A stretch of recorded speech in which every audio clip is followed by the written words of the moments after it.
the European Union is tightening sanctions on Russia's energy sector. But new data suggests Europe is still helping fund Moscow's gas exports.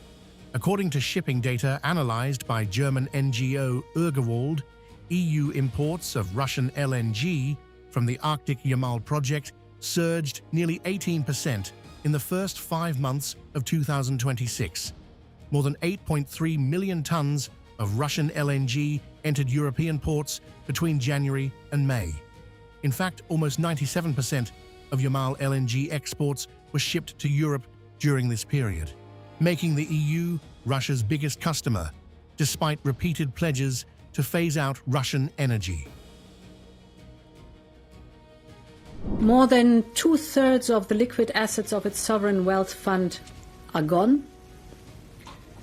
Energy revenues fell by around 40% in early 2026. Hundreds of vessels from Russia's shadow fleet have been targeted by our sanctions.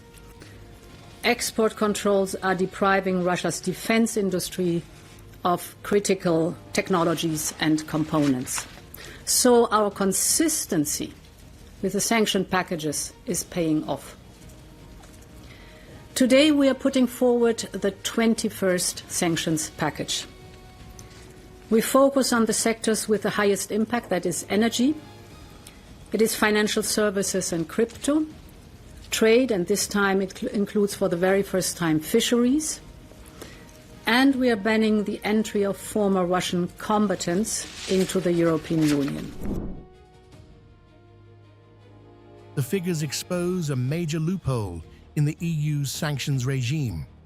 While Brussels has banned new Russian LNG contracts and restricted some short-term deals, contracts signed during a key transition period remain valid.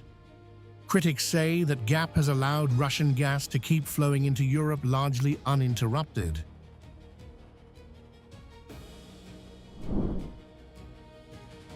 The trend accelerated in May. 23 of Yamal LNG's 25 cargoes were delivered to EU ports. Spain emerged as the largest importer, while Belgium's Zeebrugge terminal remained one of the main gateways for Russian Arctic gas entering Europe.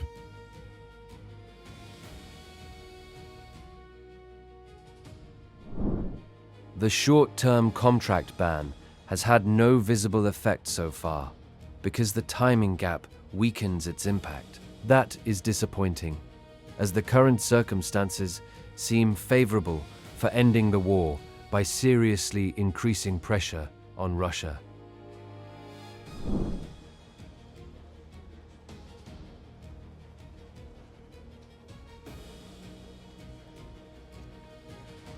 The findings come just as Brussels seeks approval for fresh sanctions targeting Russia's LNG shipping network and shadow fleet.